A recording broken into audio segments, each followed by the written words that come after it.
रोजच्यासारखं आज पण मी मुलांचं आवरलं आणि त्यांना डबा खायला दिला. शाळेचे दप्तर दिलं आणि रोजच्यासारखी मुलं शाळेत गेल्यानंतर मी चहा तयार करून चहा आणि मोबाईल घेऊन थोडा वेळ आरामात चहा पीत बसले. हे माझं रोजचंच काम होतं. आज मी मोबाईल चेक केला तर अशोकचे 2 मिस कॉल होते. आता का फोन केला असेल? तिकडे तर रात्र असेल. काय झालं आहे काय माहीत. मग मन राहवलं नाही आणि म्हणून मी अशोकला फोन लावला. तो जागाच होता. तो म्हणाला, काही नाही ताई, झोप येत नव्हती गं. म्हणून मी विचार केला की तुझ्याशी बोलावं. मी भारतात येणार आहे. खूप दिवस झालं चाललं होतं, पण काय करू, सारिकाला सुट्टीच मिळत नाही. म्हणून यावेळेला मी एकटाच येणार आहे. उद्याच तिकीट बुक करत आहे. 15 दिवसांची सुट्टी आहे. मी विचार करत होतो की तू आणि सुमन घरी राहायला आला असता. आपण तिघे एकदम घरी गेलो असतो तर आई आणि बाबांना छान वाटेल. त्यांना आनंद होईल. त्याचं बोलणं पूर्ण होण्याआधीच मी बोलले, ही तर खूप छान आयडिया आहे. कित्येक वर्ष झाली आपण एकत्र वेळ घालवला नाही. मी बघते मुलांची परीक्षा कधीपर्यंत आहे ते आणि मग ठरवते. अजून अशोकला यायला बरेच दिवस बाकी होते. पण त्याला भेटायच्या आनंदात मन आत्ताच नाचायला लागलं होतं. अशोक माझा छोटा भाऊ. लहानपणी मी कुठेही गेली तरी तो माझा हात पकडून माझ्या मागे मागे असायचा. माझ्या मैत्रिणी त्याच्यावर खूप प्रेम करायच्या. लहानपणी आम्ही सगळे एकत्र राहत होतो. आमच्यात खूप प्रेम होतं. आमच्या तिघांमध्ये कधीच भांडण झाली नाहीत. आमची एकता बघून सगळेजण आमच्यावर जळत होते. एक जण बोलला की ती आमच्यासाठी पूर्व दिशा असायची. माझ्या लग्नानंतर तो सुट्टीत माझ्या घरी राहायला यायचा. आम्हा दोघींच्या नंतर त्याचं पण लग्न झालं. त्याला बाहेरच्या देशातून नोकरीची सुवर्णसंधी चालून आली आणि तो अमेरिकेला गेला. आनंद तर होताच, पण तो जाण्याचं दुःख पण होतं. पण आमच्यातलं प्रेम कमी होण्याऐवजी अधिकच वाढत गेलं. आता तर नवनवीन टेक्नॉलॉजी आल्यामुळे सगळं एकदम सोपं झालं आहे. असं वाटतं की लांबचा माणूस पण आपल्याजवळ आहे. जेव्हा आपल्याला पाहिजे तेव्हा आपण एकमेकांशी बोलू शकतो. आमची मुलं एकमेकांशी प्रेमाने आपुलकीने बोलतात. ते एकमेकांचा आदर करतात. मी मनातल्या मनात खूप खुश झाले होते की सगळे एकत्र आल्यावर आम्ही खूप मजा मस्ती करणार होतो. आमची सगळ्यांची लग्न झाल्यानंतर आम्ही एकत्र असे कधीच वडिलांच्या घरी भेटलो नव्हतो. कधी मी, कधी माझी बहीण, तर कधी माझा भाऊ असे वेगवेगळे जात होतो. मुलांना सांगितलं तर त्यांना फार आनंद होईल. मी गाणं गुणगुणत घरातली सगळी कामं केली. मोकळी झाले तशी मी लगेच सुमनला फोन लावला आणि तिला सांगितलं की यावेळी आपण आईबाबांना सरप्राईज देऊ. संध्याकाळी माझा नवरा ऑफिसवरून घरी आल्यावर मी त्यांना सांगितलं. ते म्हणाले की ठीक आहे, तू आणि मुलं पुढे जावा. मी एखाद्या दिवशी सुट्टी घेऊन येईल. माझी दोन्ही मुलं आनंदाने आजी आजोबांना सांगायला गेली की आमचा मामा येणार आहे. ती दोघं आनंदात नाचत होती. ते बघून मला हसायला आलं. कागद आणि पेन घेऊन त्या दोघांनी यादी करायला सुरुवात केली की मामाला काय काय आणायला सांगायचं. दोघांनी मिळून खूप मोठी यादी तयार केली. सुमन तर मुंबईवरून अशोकसोबतच गावी जाणार होती. मी पण मुलांचे पेपर संपतील त्याच्या दुसऱ्याच दिवशीचं तिकीट काढून ठेवलं होतं. सगळ्यांसाठी खरेदी केली, खास करून अशोकच्या मुलीसाठी. तिने एक सुंदर साडी मागितली होती. साडीवर ब्लाऊज, बांगड्या, कानातले सगळं काही खरेदी केलं आणि भाच्याला जीन्स आणि टी शर्ट घेतला. सुमनच्या मुलांसाठी पण खरेदी केली. आईबाबांसाठी माझ्या आवडीची थोडीफार खरेदी केली. दुसऱ्या दिवशी सकाळी निघायचं होतं. मी माझी बॅग भरायला सुरुवात केली. तेवढ्यात माझ्या सासूबाई माझ्या खोलीत आल्या आणि माहीत नाही असं दाखवत म्हणाल्या, हा काय पसारा केला आहे? कुठं बाहेर जाणार आहेस का? मी म्हणाले, तुम्हाला तर माहीत आहे आई, अशोक घरी परत आला आहे म्हणून. मी आणि मुलं उद्या सकाळी आईकडे जाणार आहोत. मी सांगितलं होतं की तुम्हाला. सासूबाई म्हणाल्या, हे काय बोलतेस?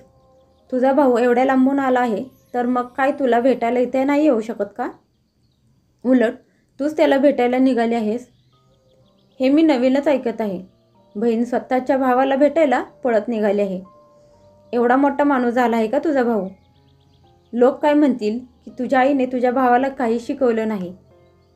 मी म्हणाले, मग त्यात काय झालं आई? मी गेले म्हणून. प्रत्येक वेळ तो येतोच की भेटायला. आणि यावेळी आम्ही गेलो म्हणून काय झालं? यात चुकीचं काय आहे? तो थोड्या दिवसांसाठी आला आहे. तो मला भेटायला येणार, मग सुमनला भेटायला जाणार. मग सगळे दिवस असेच निघून जातील. म्हणून आम्ही दोघी बहिणी तिथेच जाणार आहोत त्याला भेटायला. आई आणि बाबांजवळ जास्त वेळ घालवता येईल त्याला. तुम्हाला तर माहीत आहे, कोरोनामुळे एवढी वर्ष तो भारतात आला नव्हता. सासूबाई म्हणाल्या, आता जर तुमची तयारी झाली आहे तर जावा. तसंही आम्हाला कोण विचारतंय, ही आजकालची पिढी. आम्ही तर कधी न बोलवता माहेरी गेलो नाही. माझ्या माहेरच्या लोकांना बोलणं ही माझ्या सासूबाईंची जुनी सवय आहे. खरं तर हे आहे की सासूबाईंचं त्यांच्या भावा बहिणींशी अजिबात पटत नाही. त्यामुळं भेटणं तर लांबची गोष्ट आहे, ते एकमेकांशी बोलतसुद्धा नाहीत. पण माझ्या माहेरच्यांना बोलायची एकही संधी त्या सोडत नव्हत्या. मला त्यांचा स्वभाव माहीत होता. त्यामुळे या वेळेला पण एका कानेने ऐकून दुसऱ्या कानेने सोडून द्यायचं असं मी ठरवलं. पण का कुणास ठाऊक, आज मला त्यांचा असं दुजाभाव करणं आवडलं नाही. माझ्या दोन्ही नंदा या शहरात राहत होत्या आणि त्या सारख्या इथं येत असत. त्यांना बघून सासूबाई खूप खुश होत असत. त्यांना कधीच नाही म्हणाल्या की तुम्ही दोघी इथं न बोलवता का येता. आमचं बोलणं चालूच होतं तोपर्यंत श्वेताताई काही कामानिमित्त घरी आल्या. त्यांना बघून सासूबाई परत बोलायला लागल्या.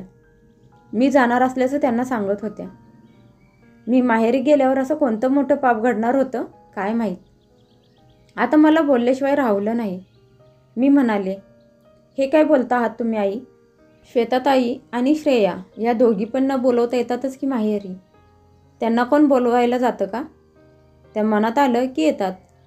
तेव्हा तुम्ही लोक काही नाही बोलत आणि बोलणार तरी का? कारण हे घर त्यांचं पण आहे. त्या दोघी कधीही येऊ शकतात. मी फक्त तुम्ही बोलला त्यावर उदाहरण देत होते. आणि हो, तुम्ही ज्या लोकांबद्दल बोलत होता ते लोक कोण आहेत सांगू का तुम्हाला? हे दुसरे कोणी नाहीत, ते तुमच्या माझ्यासारखे आहेत, ज्यांना स्वतःपेक्षा दुसऱ्यांची काळजी जास्त वाटते. मला तर वाटलं होतं की तुम्ही म्हणाल की तुझा भाऊ एवढ्या दिवसांनी भारतात परत येत आहे, तू त्याला भेटायला जा. पण तुम्ही तर दुसरंच काहीतरी बोलत आहात. त्या आईवडिलांना वाटत नसेल का काही दिवसांसाठी त्यांची सगळी मुलं त्यांच्यासोबत एकत्र असावीत, त्यांनी एकत्र आनंद साजरा करावा? तुम्हाला त्यांचं दुःख का वाटेल? कारण तुमची तिन्ही मुलं सारखी तुमच्यासोबत असतात. असं बोलत माझं मन भरून आलं. स्वतःला सांभाळत मी त्यांच्याकडे बघितलं, पण त्यांच्यावर माझ्या बोलण्याचा काहीच फरक पडला नव्हता. मी माझं बोलणं चालू ठेवत म्हणाले, आता ज्याला जो विचार करायचा आहे तो करो, ज्याला जे बोलायचं आहे ते बोलू दे. मी उद्या सकाळी आईकडे जाणार आहे. आठवड्याभरात माघारी येईल. तुम्हाला काही त्रास होणार नाही, मी श्वेताताईंना सांगितलं आहे. सासूबाईंना तसंच सोडून मी किचनमध्ये आले. त्यांना बहुतेक माझ्याकडून असं बोलणं अपेक्षित नव्हतं. मी तरी काय करू? सहन करायची पण काहीतरी मर्यादा असते. आणि जेव्हा पाणी डोक्यावर जातं तेव्हा बोलणं गरजेचं असतं. मागच्या 14 वर्षात मी या घराला माझं समजलं. पण माझी रक्ताची नाती अशी वाऱ्यावर नाही सोडून देऊ शकत. त्यांच्याकडं असं पाठ नाही फिरवू शकत. मीच काय, पण असं कोणत्याच मुलीला एवढं मजबूर करू नका की ती उलट उत्तर देईन. मित्रांनो, लग्नानंतर खूप कमी वेळा अशी संधी मिळते की तिच्या मुलगी तिच्या भावा बहिणींसोबत एकत्र माहेरात जाऊन राहील. भाऊ आणि बहीण वेगवेगळ्या शहरात राहत असतील तर मग हे खूप कमी वेळा घडतं. अशा परिस्थितीत सासरच्या लोकांनी समजून घेण्याचा प्रयत्न केला पाहिजे की त्यांची सून कोणाची मुलगी, कोणाची तरी बहीण असते. तिचं पण मन करत असतं तिच्या घरातल्या लोकांना भेटावं, त्यांच्यासोबत वेळ घालवावा, भावा बहिणींशी गप्पा माराव्यात. अशा वेळेस तिला टोमणं मारू नका, टोचून बोलू नका. तिचं मन समजून घ्या. तिला तिच्या आनंदात आनंदी होऊ द्या. तिला आनंदाने तिच्या माहेरी जाऊन द्या आणि तिच्या आनंदात तुम्ही पण सामील व्हा. तर सासर आणि माहेर यात अजिबात फरक राहणार नाही.